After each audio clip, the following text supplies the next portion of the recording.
Process everything. Process is Everything. process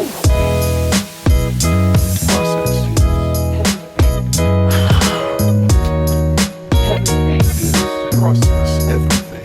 Everything. Process is everything. All right, folks, you've joined us once again for a Process is Everything. I am Tracy Good, and this is... Blake Cook. How you doing over there, buddy? I'm blessed, dude. How are you? Oh, man, I'm excited. I'm excited about today's program, our show today. But, man, what have you been doing the past couple of weeks? Dude, we went to San Diego. Well, San Diego. It was sunny and 65. Good gracious. And then we came back here to the Devil's Armpit. How'd you play? Did you play golf out there? Yeah, I shot a sweet 87. Okay. I think it was 86. Van shot an 84. Man. It was beautiful, dude. I've never shot higher than the temperature that I was playing in. I try to make that a thing for me. Well, folks, we got Mr. William Henry. You know him as Beau Henry. Beau is an entrepreneur. He's a businessman. He's a musician. He's a dad. He's a family. He's a baseball coach. Ladies and gentlemen, Mr. Beau Henry. Oh, Henry in the Thank y'all. house. Thank you for having me. So glad you're here, brother. Glad to be here a little early, but Well, it's early for some. For our listener that might be listening at night, it's nighttime for them. Who knows? Listen, I say Beau Henry in the house because about, I don't know what, 2 years ago maybe. This was I a can't keep this up was with a time, this was a research and development project. This was not for fun. No. Beau and I get a call. Beau got a call from the owner of the Sand Trap here downtown. Beautiful establishment. Good people. And so we decided to go. It was 11 o'clock or whatever. The place is packed. I mean, there's 1,000 people in there. I was like, "Where? This is insane, right?" So we walk in. It's so loud. DJ's right there at the door. Security obviously was heavy on us walking in. You look like trouble.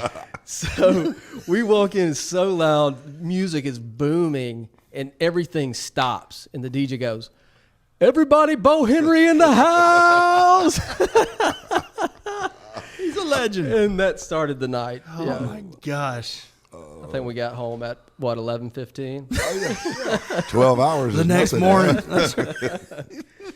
Well, Beau, we like hard-hitting questions here. You're you got some critics out there as well as you've got fans, man.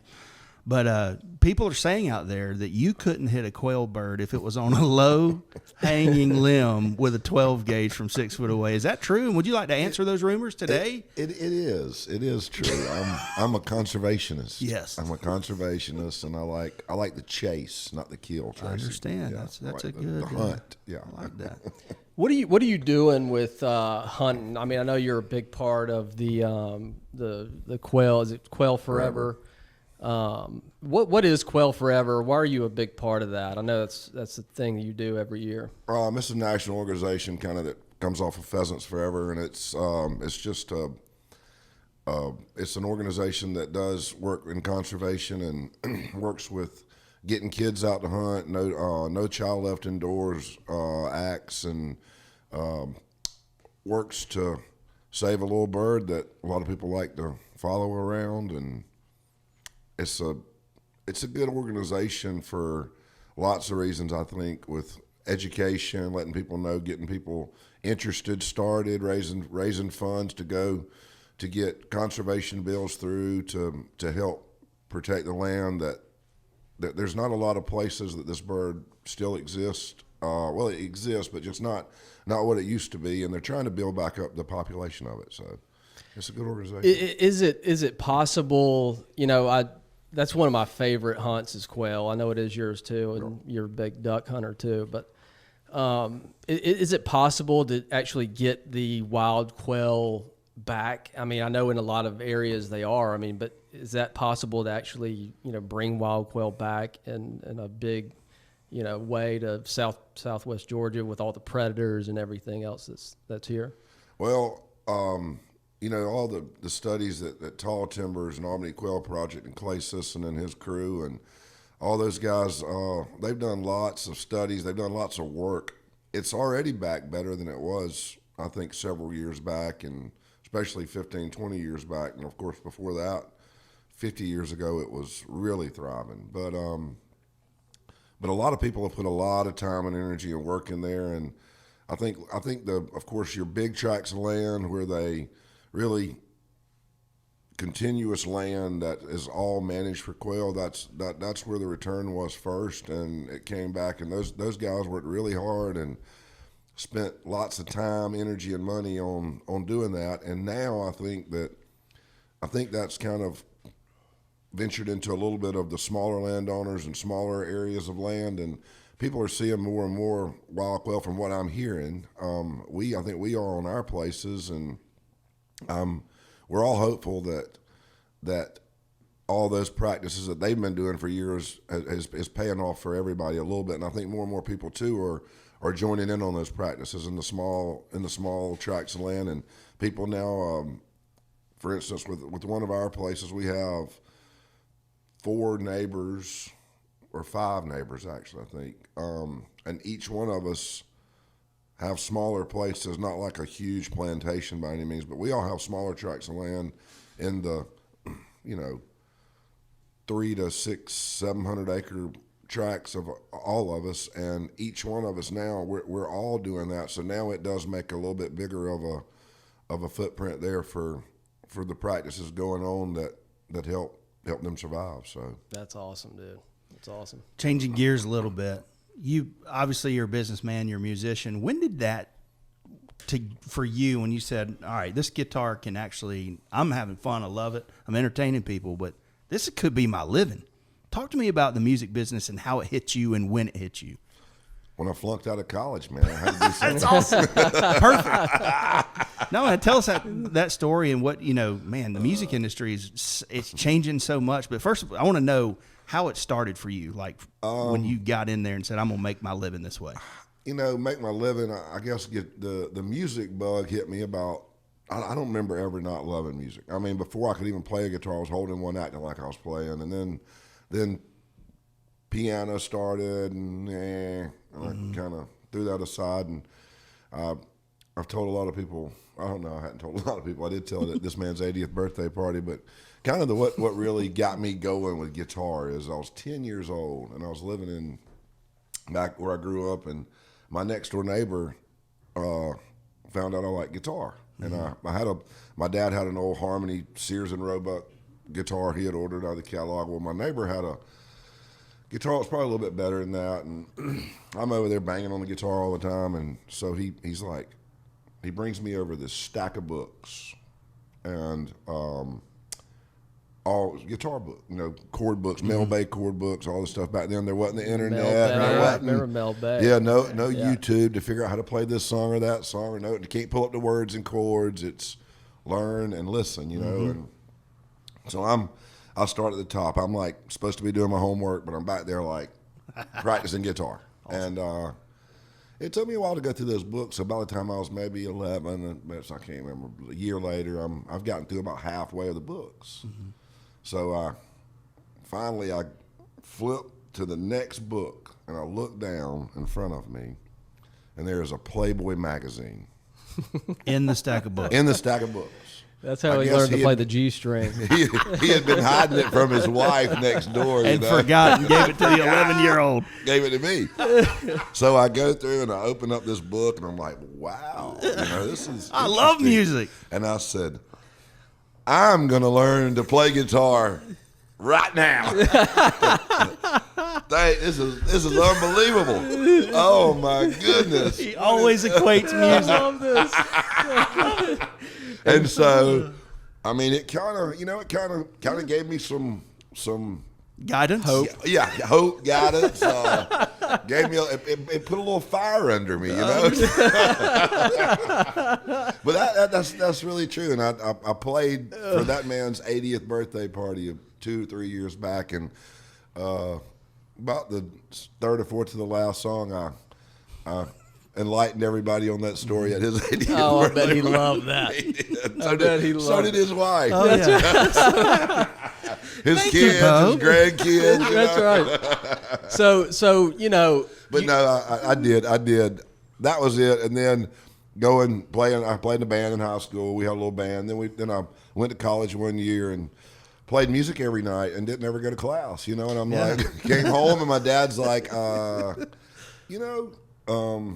probably a good idea for you to get out and get you a place to live since you're not going to be going to college anymore. So I went and got a little $200 bedroom, a 1-bedroom apartment on Rawson Circle, and had to start paying my own bills. And at that point in my life, I knew that there was no choice but to play music for a living for a while. That's awesome. So you owe Hugh Hefner for your music career. Hugh Hefner, that's There we it. go. Yeah. When did the Uncle Beau Hugh. Henry Band start, and how did it start? I mean, there's been like 1,000 members in the Beau Henry Band. How did that get going?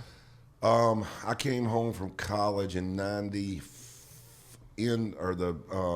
summer of '94, and I'd been there 1 year, and then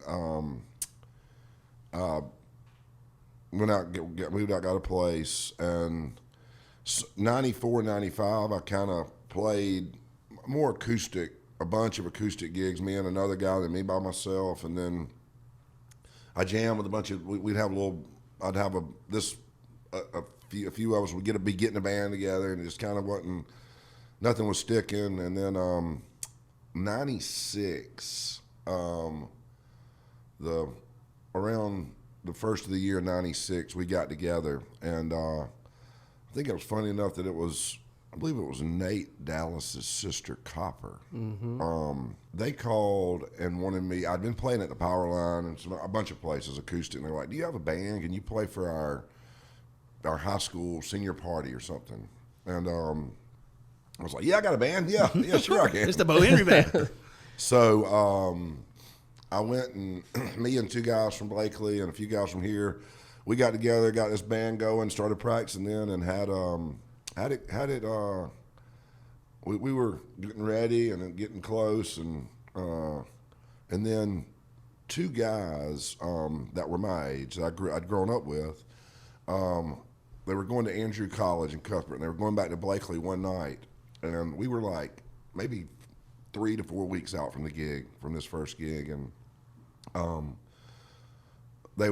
semi was passing another car and literally hits them head on and kills them both. And they were the bass player and the drummer. Wow. And so I'm like, I'm thinking, well, what are we gonna do? This ain't gonna work. Well, I called Mark Brimberry and me and Matt Gay at the time. Matt Gay was the guitar player at the time, and I called Mark and I said, do you still play drums? He's like, "No, man, I don't.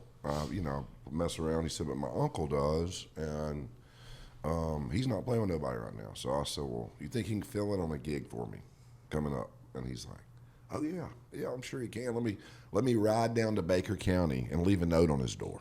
He doesn't have a phone." I'm like, "Okay." That doesn't make you feel good about it. Chances of getting him there. No house phone, no nothing. So and it's funny, I'm scouting cotton now. Yeah. I'm like, "Where does he live?" "Oh, so and so." I'm like, "Oh, I know where that cabin is. I scout cotton by there all the time." So he went down there, left him a note. I went down there the next day, knocked on the door and got him, and he's like, "Yeah, I'll play." And so we're practicing at this music store on Broad Avenue that a buddy of mine, Jeff Presley, owned, and he shows up the next day, and he brings this guy with him.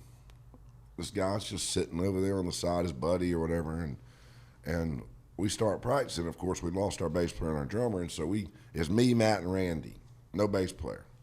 And he said, Randy's like, "Where's your bass player?" We said, "We ain't got one of them either." He said, well, Terry plays bass." I'm like, "Great, Terry, come on. Nice to meet you, Terry. Get a bass." So he grabs a bass off the wall, and it's Terry Stubbs. Wow. It's come with Randy, and so he starts playing. So anyway, that was '96. So we played that first gig and then just kept on rolling. And we didn't have a name. We didn't have a name of the band, didn't know what we were going to call it. And we probably played for 2 months, 3 months without a name. And we started playing at Galveston's on Dawson Road every Monday and Thursday night. And the owner of Galveston started putting up on the sign Beau Henry's Band because we didn't have a name. so Randy one day goes out and takes the S off the sign right before we started and said, "There's the name of our band, Beau Henry Band." I love it. So anyway, How many members have you had over the years in the Beau Henry Band? boy, We should have made that documentary a long time ago on the Beau There's still Henry time. Band. We still Yeah, have there's to still do that. time. you all right? I mean, I would guess 20, somewhere between 22 and 25. I don't know. And the Maybe. like originals, I guess, is what, you and Me and Terry. Yeah. Yeah, Terry. Terry's awesome. Man. And I love that guy. Mark started with us, and he still plays with us. Yeah. Once every 2 years, or something, you know. But and then Brandon came along, probably 2 years after. I think Brandon started with us in '98. So Matt, we at that point when we first started, we did that for a little while. What we were doing with Galveston and stuff, and then we're hitting it hard. So we started traveling a lot, like 6-7 nights a week, anywhere they'd take us. And his lifestyle, he just didn't want to do that and sleep in city hotels or in trucks or wherever you slept. I get it. Stay up 4 days in a row, and you know. So you've heard of the 27 Club, right? So Jim Morrison, Janis Joplin, Kurt Cobain, they turn 27, they kick over. Well, you turn 27 and you open Harvest Moon, right? That's right. So you started living. You started living. What? I don't know. What? Why did that place was cool, man? I remember going there a lot, when we were younger, and I can't believe it's been, God, how many years is that? 21, 22. Yeah, 20 some odd years. 2001. So Yeah. What made you want to get into doing the restaurant Music. business? Yeah, Music. I was. it was at a the cool time- venue there. At the time, we were traveling pretty hard and hitting it pretty hard all the time and living pretty hard. And I was like, can I do this forever? You know what I mean? Can I withstand this lifestyle that I was living forever? And I realized, thank goodness, that I still loved and wanted to play music. It had nothing to do with that. It was just the way we were doing it was pretty tough. And so I said, well, why don't I do this? Why don't I saved up money. I never spent money. I just played music and lived in a little bitty place, and I was gone all the time, so I didn't really need for anything. And I said, why don't I open a place in Albany that I can play during the week, where I'm playing Sunday, Monday, Tuesday, Wednesday, Thursday night for basically a little bit, not much of anything. People ain't gonna pay you those nights, and so, and then Friday, really Thursday, Friday, Saturday. At that point, we had built up to where we were making pretty good money at the time for bands, through colleges and festivals and venues and stuff, and so those nights, we'd make and Sunday through Wednesday combined would probably be half of what we made in one night of Thursday, Friday, Saturday. I'm like, we're killing ourselves, beating ourselves to death to get our music out there or whatever, and it was fun, good, but I'm like, if I open a place, I'll play during the week there, and then I'll take the good gigs, travel on the weekend to make the money. And that's kind of what I did. I'd never worked in a restaurant, never had anything to do with knowing anything about a restaurant. And so, Well, man, you've done awesome. Obviously, your restaurants are some of my favorites. So you got, the Stew Beau's with everything going on with the Catch and Osteria, Harvest Moon. You got some new stuff coming out. Tell us about Chow Chow.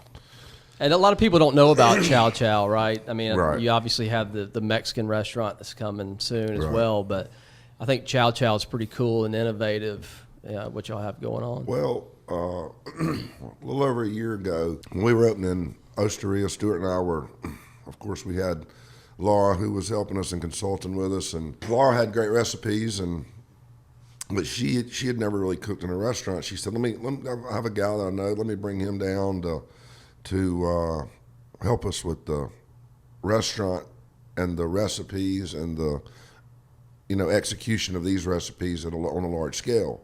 And he's from Dallas, and he'll come consult. And Stuart and I talked about it, and we said, well, why not? Let's bring him in. He's running 11 restaurants out there. We talked to him over the phone and kind of got what he was doing, what he had done, and pretty impressive. So he comes down and very preliminary before we still had the steakhouse open at the time, but with the changes in COVID with models of business, we were looking at doing something different there. And he came down, we started talking. He was very knowledgeable about everything, and so Stuart and I said, look, we want to.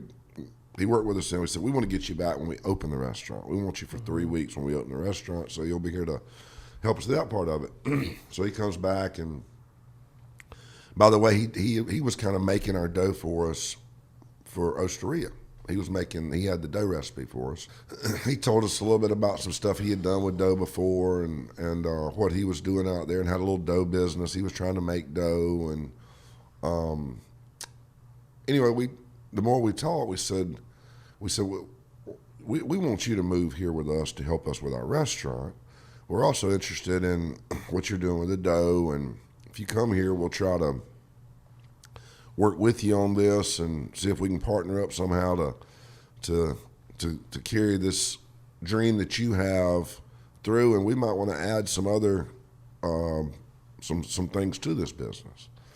And he Stuart and I met about it first with us, and then we talked with him about it. And he said, let me call my wife, and he was leaving the next morning to go back, and he calls me the next morning and said, can you meet me at your office? And so we met him at the office, and he said, me and my wife, we will be coming, and we will be here July the so-and-so.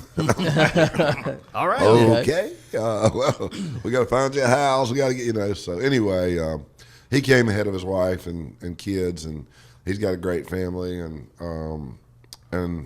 a lot of vision and a lot of knowledge, and just, anyway, we've taken what was his kind of start of what he was doing there, and we've been doing it for a little over a year and selling the dough, and it's a crust. There's several. It's really several different things we're doing. We're doing of course, we will do a dough ball, but that's not the To thing. sell for like wholesale, Yeah. like hotels and Restaurants, hotels. Yeah.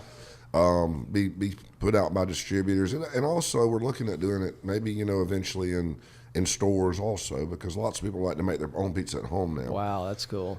We've actually I need to give you all a few samples, because I'm down. We've been giving a few samples out, but the biggest thing that we've done that he's done, that Stuart and I have supported him on so far, is taking a dough ball and making it a pizza crust with sauce on it. It's par baked and flash frozen, and anybody can do that. And there's stuff out there. There's lots of frozen pizzas out there, no question about it. Ours is a little different. It's the crust, and then they put their fresh toppings on it and bake it. But the difference is to me, and anybody that has tried it, we've actually been selling this and distributing it to multiple businesses for a little over a year. Hadn't taken on any more customers because of where we are with production of it, what we can produce. But his dough recipe is something that's different to me. It's there's no additives, no preservatives, it's literally raw ingredients of about 4 things. And it does taste better. Yeah. And it's light. Yeah. So some pizza, when you eat it, it's spongy, it's thick, it's whatever. The next day you wake up and you've eaten pizza. This pizza, you eat it and it's not like that. I mean, it's, and I don't know how to explain it, but it's something that you just have to try for yourself and see if you feel the same. But everybody that tries it they feel the same. And with labor this day and time for people, restaurants have trouble finding labor. A person to open a pizza properly, and a pizza cook or chef or whatever you want to call it is not an easy thing to find in the restaurant world right now. So, especially in Southwest Georgia, right? And a lot of our customers have been those of people that said they have high volume places, and they're like, "This is great for us. We take this, and we don't have to have a trained pizza dough opener. We have." somebody in there that we can say this many ounces of cheese, this many ounces of toppings, each pizza note with according to what size it is, go in the oven. It's in there a minute and a half, 2 minutes, and it's ready because of what we do to it beforehand. So you're going to kind of mass produce this dough? We'll be mass producing the dough. And also our idea with this too, one of the reasons Stuart and I kind of came on with this was eventually our long range goal and plan is to try to start a pizza drive through with it, or a drive through. Drive-through pizza, yeah, that's awesome. And we, if that hopefully that happens, but as of now we're making dough. So out of all your restaurants you have, I wanted to ask you this question: what's your favorite thing to eat?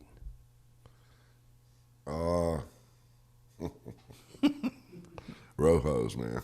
Yeah, amen. I love a rojo. I love those things. I eat at Harvest Moon pretty much every day at lunch because I'm there working and sit down afterwards. And, if I'm not going to go by Pearlie's and grab a nice plate of food from there, somewhere of that nature, BJ's on Sunday, then I'm eating at Harvest Moon or the or one of the restaurants. And we, my wife and kids and I, man, we eat at all these restaurants. We eat at all restaurants now. We're not going to eat the same thing all the time. We're like everybody. We support other people too. We appreciate the support, and other restaurant people eat with us and come see us. Yeah. And it's just, but other than Rojos, goodness, what do I eat the most? Probably steak. All right. Have good steak. Yeah, I know. That's funny that you say that. I mean, people love going there and seeing Beau walking around. It's kind of like your thing. You walk the crowd. Oh, man. Beau comes over and says hello. Oh, man, you get anointed by the Pope, right? Well, the Harvest Moon Pope. I would say that, we saw a Yelp review. Blake, you want to tell us about that? Dude, that was hilarious. That's the best Yelp review I've ever seen. Somebody had told me this. I didn't think it was true. And we go on Yelp, right? And you and I, we don't look like businessmen necessarily anyway. So Don't I fit go the on this mold. Yelp review, and it was 5-star review. And I think it was at the steakhouse maybe at the time, or the Catch, and said the food was amazing, but this homeless man kept walking from table to table introducing himself to people, and it ends up being Sir Beau Henry. The owner of the establishment. I have that way with people, man. Support for this show is brought to you by the fine folks over at Pray It Forward. Sometimes you see something that's funny or it's inspirational or it just sparks you to do something good. I just saw a Pray for Elon t-shirt. Now, it made me giggle, and then it made me stop and think. I probably need to pray for the guy. Pray for Elon. A simple message, but it was effective. And I'm about to go buy one at PIFIFY.com. That's the Pray It Forward website. PIFIFY.com. Buy one of these for yourself and one for your friends. A silky smooth premium crew neck t-shirt, vintage black or charcoal. It's just a fun way to remind you to pray for those who are in the public eye. Pray It Forward at PIFIFY.com. Remember to use the promo code PROCESS, that's right, PROCESS, to get 25% off of your first order. You got a lot of connections back with the music industry, and you're a businessman. And have you seen the change? And everybody has. 20 years ago, people toured to sell out, or so that more people would buy their albums. That ain't the case anymore. Nope. Talk to us about the music industry. You got a friend, you're plugged into Nashville, and the whole paradigm has changed. And making money, people got to figure out how to make money. Right. I mean, and that's that is what it is. With your phone in your hand today and time, and your computer at home, whatever you're looking at or on. I mean, it's the simple of usually typing in the first 5 words of or 5 letters of a song, and it pops up playing for you. And you don't pay anything for it. And so used to, you had to you had to buy a tape, CD, record, whatever it was, or catch it on the radio once a week to hear a song. And nowadays it's at your fingertips anytime. And so I do think that, the people having to go back out on the road to actually make money now. And I mean, of course they get, you can download the song, put it on whatever for $1 or whatever, I know that there's some income for people with that, and there's royalties for when they played. But for the actual musician, not the songwriter, but for the musician, they got to get out there and play to make a living. And then, the last 2 or 3 years of that have been pretty tough on them, because that's what they're having to do and had to change their model of business to. And then all of a sudden, the world and government says, oh, you can't get together and you can't play and you can't work and you can't do this and you can't do that. And all these people in that industry, I mean, that was tough, I think, on a lot of them. Absolutely. Because the expenses kept coming. Yeah. Especially, and all that's relative to where you are, how big you are, I guess, and what type of expenses and overheads you had to keep covering while all that was shut down. And, or, those that weren't way up there with a big nest egg to do that with. I mean, it was real tough on the guy or girl trying to make it or just about to make it or whatever, and here 2 years of their career pretty much is put on pause and on hold, as well as the rest of everybody. I mean, everybody's business was, or not everybody, but a lot of businesses were kind of like that. But I think that and I don't think it's going anywhere. I think it's only going to go more that way. Yeah. Is what it is. I mean, I've even seen like auto-generated songs. Like you type in subjects and it'll spit out a song for you. I mean, it's no Beau Henry song. No. I mean, yeah. Eventually, the phone will be able to use the bathroom for you. Hey, boy, I'm hoping. Here's hope. Tell us about your work with the Georgia Music Hall of Fame and what you guys are doing there. Well, at Georgia Music Foundation, and it was funny. We had a meeting yesterday, and we had a representative from Congress come down to talk to us about a few things. And he was talking about the Georgia Music Hall of Fame, which there is no, it's not there anymore. The Georgia Music Foundation, what was the contents of the Hall of Fame?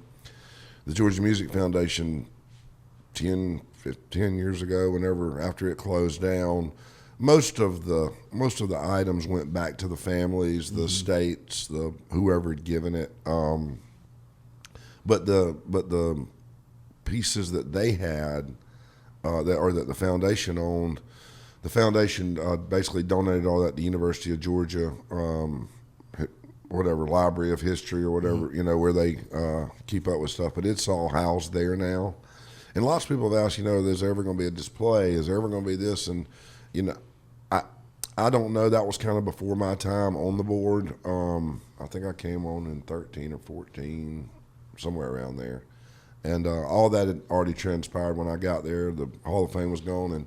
And now, so when I came on the board, it was kind of, they were figuring out what's our new role? What are we going to do? What's our new mission? And what we've done is supported music education for kids and people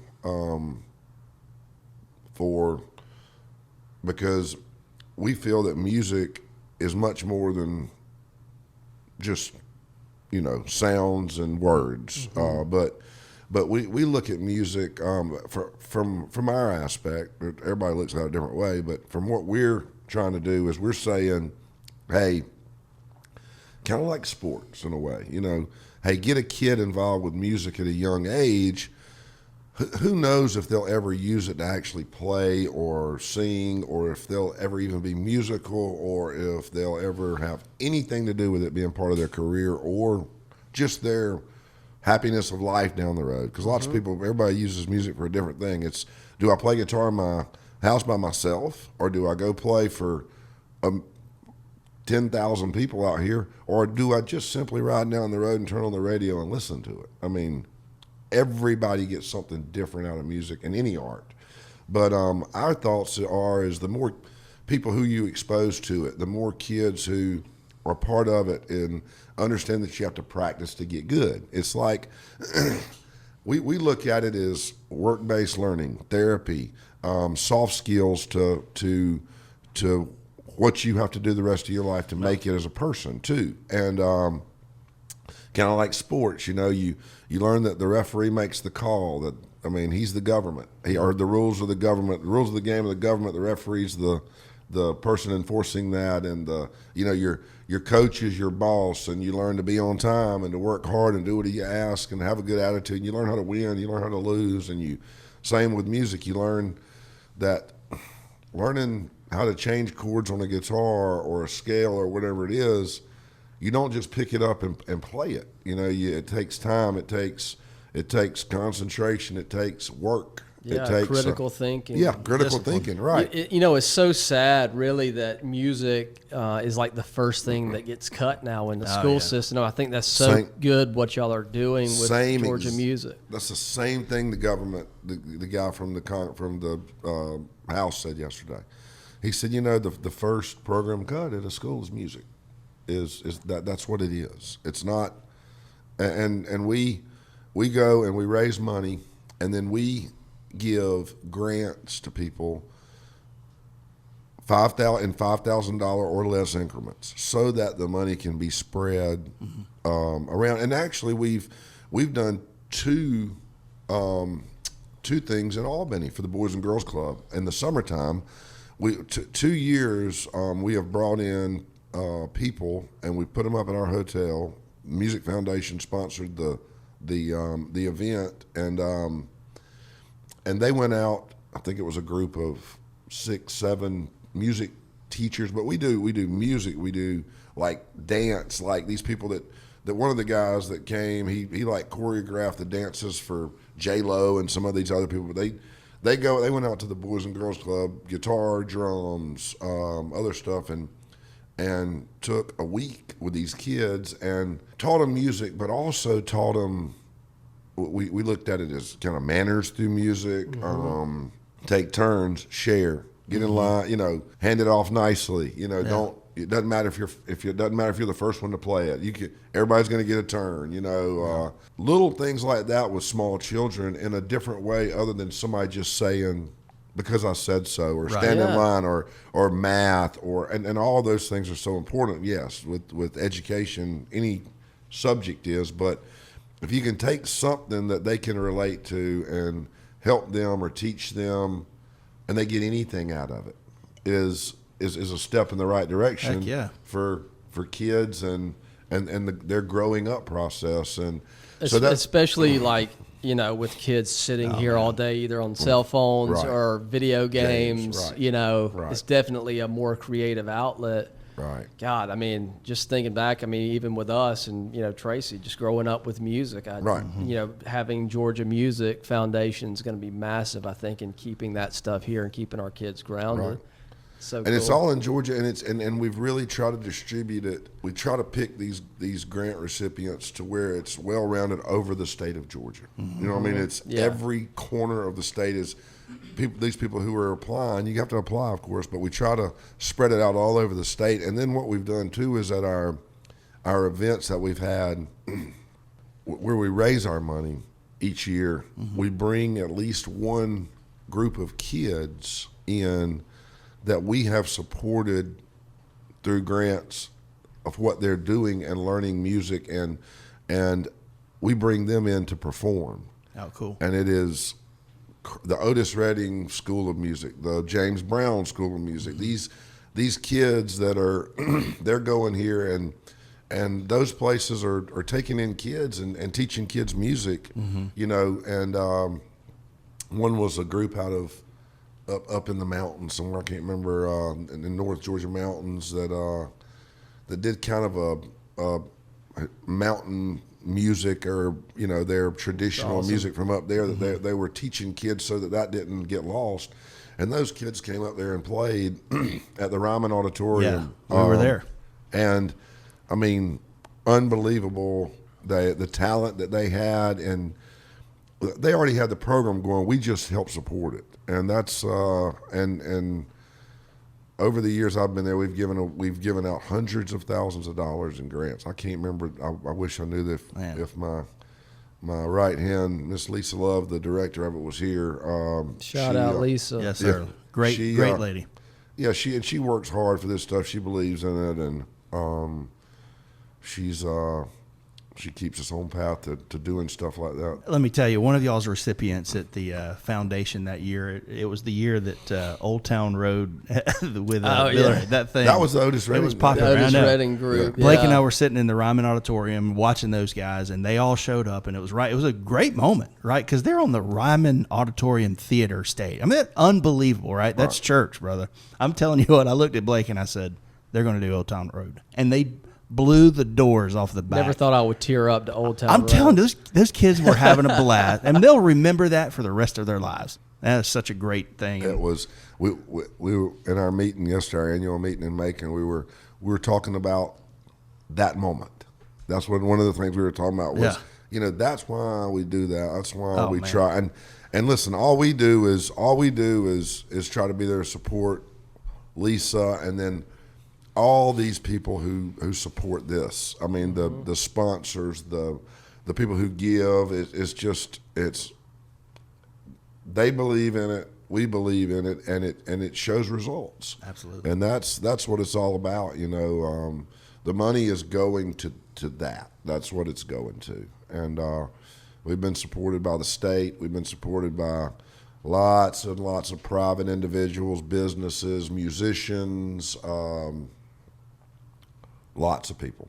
All three of us have been, in some part affected by music since day one.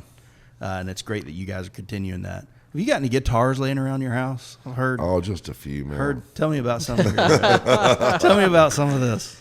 Oh goodness, And we I've bought several and sold few. I can tell you that.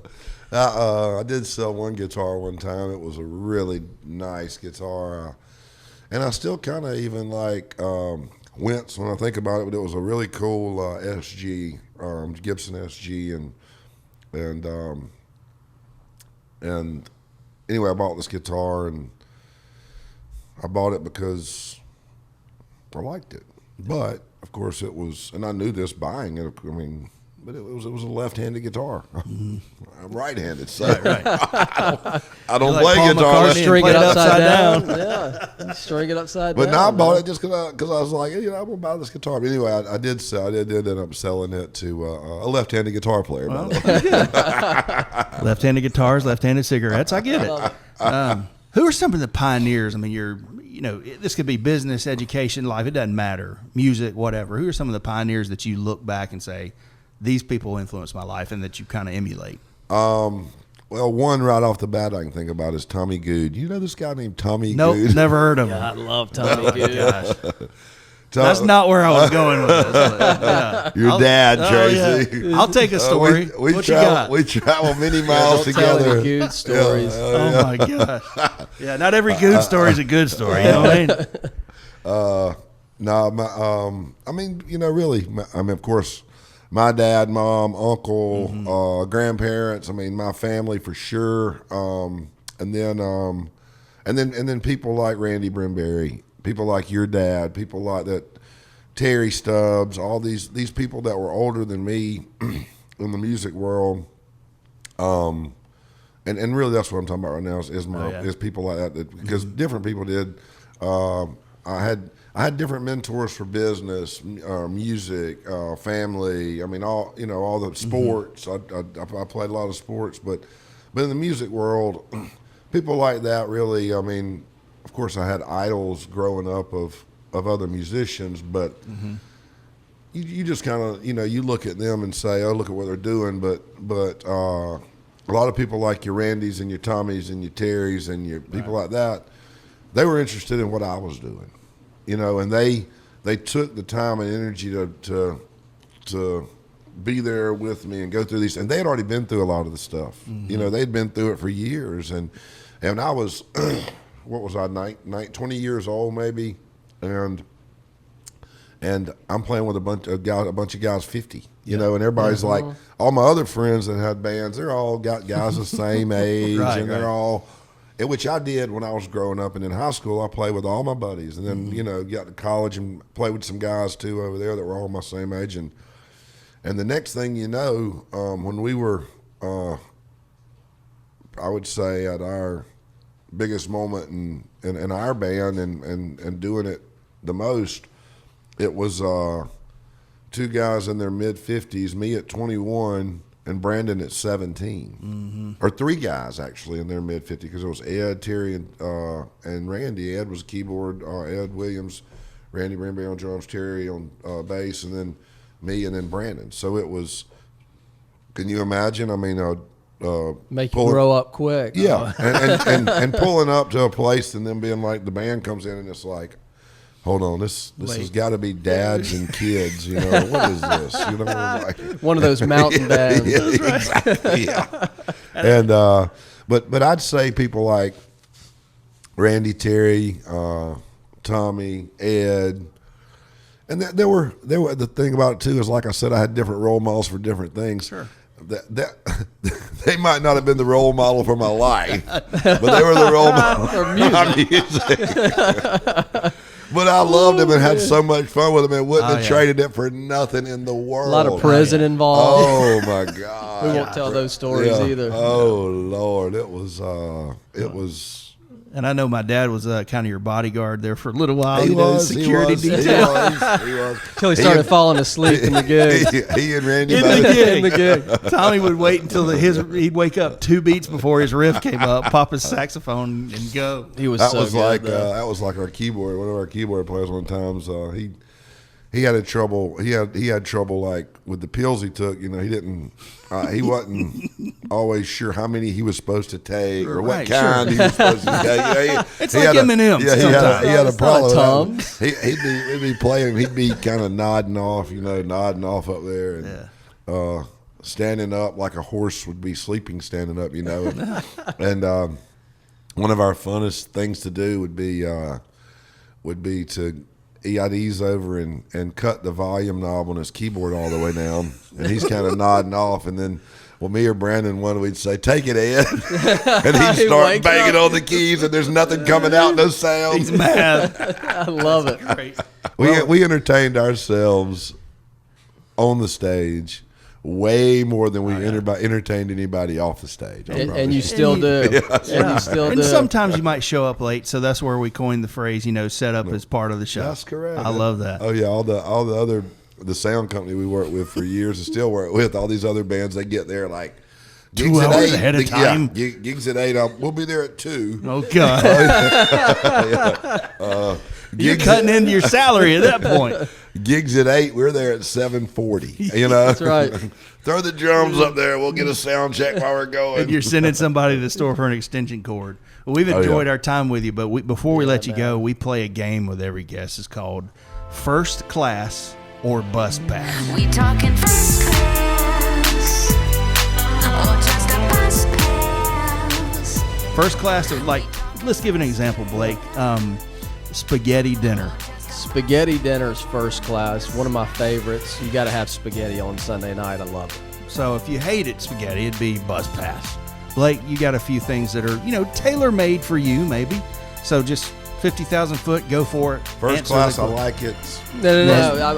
Right. No, I'm just saying, first class, you love it. First class, you like it. Bus pass, you hate it. Yeah. Yeah. All right. And tell me why. Yeah. So here we go. I got to remember that, though. Yeah, that's good. Do I like this or not? Electric vehicles.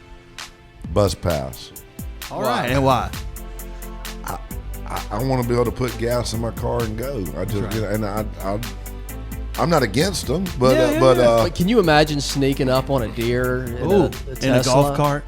Oh yeah. I love my electric golf cart. Why not? Yeah. But then the Possum Sheriff said you shot a deer out of your car. So glamping. I don't know what that is. Perfect. Pen raised quail. Bus pass. Why? All right. I've seen you sling some Yeah, pin race. man. Oh, Well, heck yeah. Listen, there's a place for everything. There's a place for everything. There's a place for electric cars. I just don't want one, you know? I mean, there's a place for pin raised quail, and I think that there always will be. Me personally, if I'm going to hunt, I've hunted them many times and will hunt them many times again. But gotta kick them up, man. I love I don't like killing wild quail. I like hunting wild quail. Yeah. You know, Oh, the yeah. difference. And, They're fast. They're harder to kill. Oh my gosh. and two, you know, I go there to find them. I go you go to shoot pin race That's quail. right. You go to find wild quails. I love watching the dogs work more. Man. Yeah. That's my favorite. Last one, Young Gravy.